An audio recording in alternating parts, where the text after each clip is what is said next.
I'm running this high-intrigue, cloak and daggers medieval spycraft campaign. The party are in deep cover in an enemy's castle as diplomats and ladies-in-waiting. One player asks me if I could run a plot point about her seducing the king as a sort of femme fatale. The king, who has been implied to be under some kind of mind control, is devoted to his queen, so I tell her no. She kind of tried to get me to do it, so I explain how I will let you roll for it, but it will be a high DC. She then says, it's not important? I then find out from another player that she's writing tweets calling me a crappy DM using my real name because I refuse to let her make her decisions for her player character. I text her about it, and she accuses me of stalking her Twitter looking for mentions. She says she didn't mean to insult me and she's sorry. I say that's cool, but you understand we can't play together now, right? She's been trying to get in touch with me through mutual friends, but I really don't plan on changing my mind on this. Wish all stories ended like this, including my own. You're toxic, you're out. Gotta respect the elegant simplicity in that solution.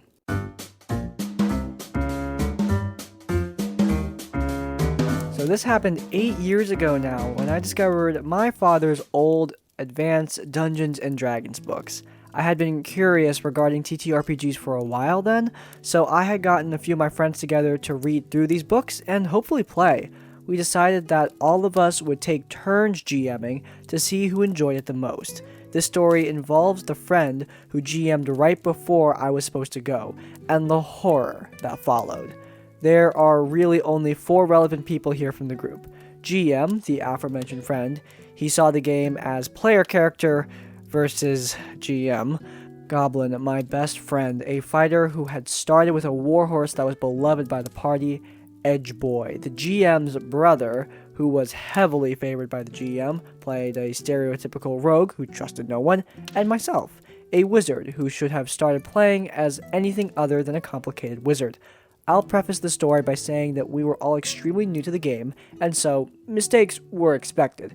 I was the only one who had actually read all the books and kind of understood the rules, yet what the GM did still left a sour taste in all our mouths, and afterwards, he was not invited to play again. So the game starts as any respectable game does, in a tavern. Our entire party happened to be visiting this tavern. Edgeboy was sitting in a dark corner table alone, watching the door to see everyone who entered as he didn't trust anyone and was paranoid. I wish I was making this up, but he was truly that guy.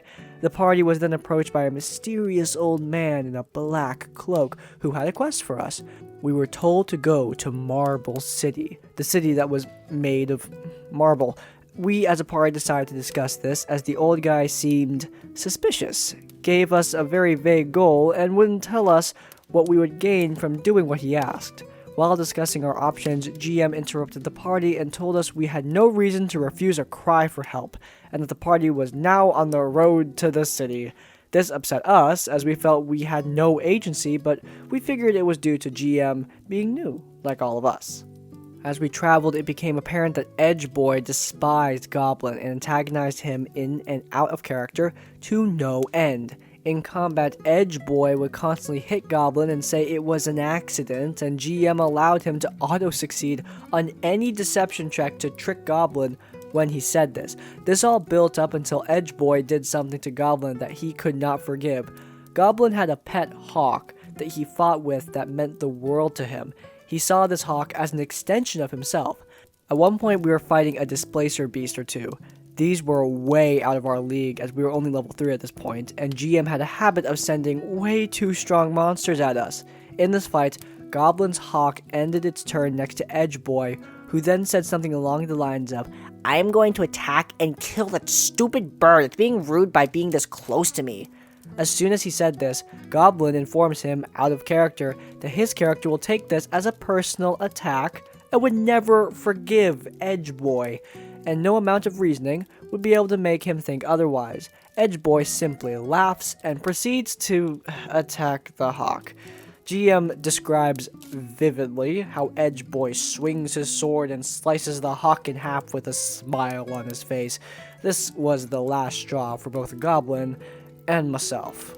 Along this journey, our characters had become close friends. That night, Goblin approaches and tells me to look the other way during my watch, which I readily agree to. He then proceeds to sneak up on Edgeboy as he slept and coup de grace him as he sleeps, ending Edgeboy's reign of terror.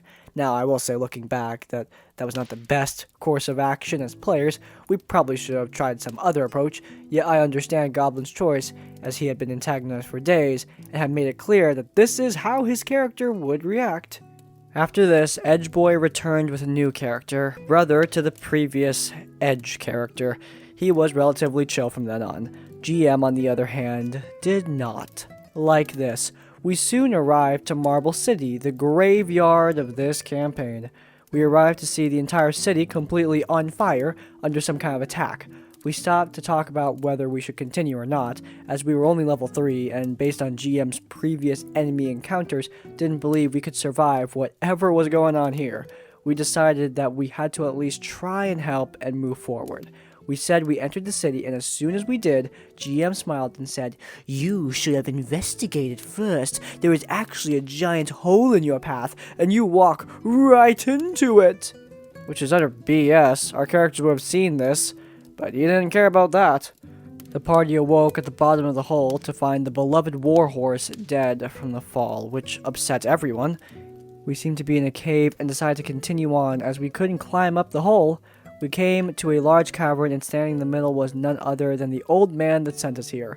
We readied our weapons, as we still didn't trust this guy, and he removed his cloak, revealing he was actually a lich.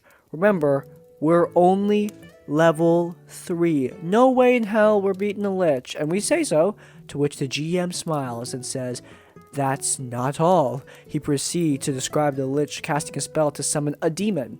Not any demon, though. The lich summons 3 of the demon lords to fight us as well. Not 1, 3. Needless to say, we did not make it out alive. After this, the group blows up, asking why he would do that, and GM starts cussing us out, saying it's our fault. We should have played better. He storms out of my house while telling us we didn't appreciate the work he put into this campaign. After that, we all looked at each other, and they said it was my turn to GM, which was the most tragic part of the story, as I became the forever GM due to being the only one who actually read the books. Well, I only say that half seriously. I love to GM and have a phenomenal group now. Obviously, some of these details are fuzzy to me as it was a while ago, but this story has stuck with me through the years. Edgelords, favoritism, retreading familiar ground here. First time DMs, look. Things are going to happen. Your game is not going to be perfect. It's not. But this is to a degree that is ridiculous. This DM is going out of their way to be antagonistic. Actively trying to kill the party is lame, guys. You're trying to build a story together, collaboratively. Now, obviously, you should be playing the monsters. You are playing creatures that are trying to kill the party, but creating encounters that are BS just to screw people over, yeah, that's not fun. It's lame. And it's just that power-tripping DM meme that, at this point, I'm seeing become reality way too often. Anyway, next story. I'm going to try to keep this short and sweet, but I'm a consummate windbag, so apologies if it becomes an essay. We've been playing this campaign together for a couple of years now, and it was drawing to a close. We'd originally met up on a forum before transitioning to an IRL game. The player that would become the cleric saw the old post on the forum and asked to join as they were in the area. We'd recently lost a player, so we were happy to have them come by. Something to note is that the original forum post was found by Cleric and was somewhat outdated in the years since it was posted. And where we were once a group of idealistic, fledgling heroes, our characters had now become much more jaded and morally gray, or even evil, thanks to a magical evil MacGuffin granting us powers in exchange for blood sacrifice. Really fun to play, if a bit dark at times. I should note here that this wasn't some kind of edgelord story, but one put together over years of moral quandaries and tough calls made. I promise we're not all edgy rogues. When contacting Cleric, DM mentioned the state of the campaign and the aforementioned evil artifacts' influence on the characters. How a good character might offer some good RP if done right, but a neutral/evil character might mesh better with the group. Cleric said they understood, and said they want to play an old character of theirs, Mr. Lawful Good Cleric Person. Okay, that could be interesting. Come to the first session with Cleric, and our party started off just fine. The character joined in the thick of a sacrifice, and showed some discomfort, but otherwise seemed cool. Interesting for such a good character, but alright. Towards the end of the session, we committed the cardinal sin and split the party. The Cleric and the Anti-Paladin going together to do something. Almost instantly, Cleric turns to Anti-Paladin and goes in for the kill, beginning to roll dice. DM, hey, whoa, Cleric, we don't do PvP. I thought we mentioned that in the post. We can do conflict, but I'm not gonna let you just kill someone else. My lawful good character wouldn't stand for this. It's sick. I won't try to kill him. Anti-Paladin is just sad. This went on for some time until Cleric admitted their plan was to take out every single one of the player characters because they were evil the whole time, which admittedly they were heading that way, if not already firmly there, but we didn't want a new person coming in and wiping our campaign because they didn't like the way we played it. DM ended the session after that and spoke to Cleric, offered to let them retcon their actions, retool Cleric to better fit the party, or just make a new character. Or maybe the DM and the player could work together, and Cleric could be in league with the big boss to have him eventually turn the party in last sessions. Cleric said they'd think on it. Next session came around. We opened on Anti-Paladin and Cleric. DM gives Cleric an encouraging nod, imploring them to be cool, and Cleric immediately goes for the kill again. Look, we talk a lot of crap about edgelords, but if you want to play an evil campaign and everyone's chill with it, go play an evil campaign. You want to play an edgy rogue campaign, go play an edgy rogue campaign. You can do whatever campaign you want in the comfort of your own D&D group. It's your group. As long as everyone's having a good time, you're not breaking any rules. You're succeeding in the one rule that matters. Everyone is having fun. Now, this group did the right thing. They did all the right things. They updated the outdated post by messaging Cleric and telling him, hey, group's changed, we're all evil now, essentially. And Cleric was like, okay, and then joined the group and tried to kill somebody. The DM was really damn nice. I would never let a player character turn on the party for the BBEG. It just wouldn't happen. I do not think it creates good conflict that can be resolved easily, except for PvP. And if you tell the rest of the party, hey, here's what's going to happen, fair warning, then it just spoils the surprise, and you might as well not do it in the first place. But, yeah, the DM tried, and unfortunately, it was not enough. This Cleric just was clearly not vibing with the party, and, yeah. That sucks, especially for an in-person game. I can't imagine how awkward that would be. But anyway, let's not think about that and move on to the next story. Yeah, it's one of those stories where the DM ignores all concepts of boundaries and consent. Summer of 1998. Only my second actual D&D campaign ever.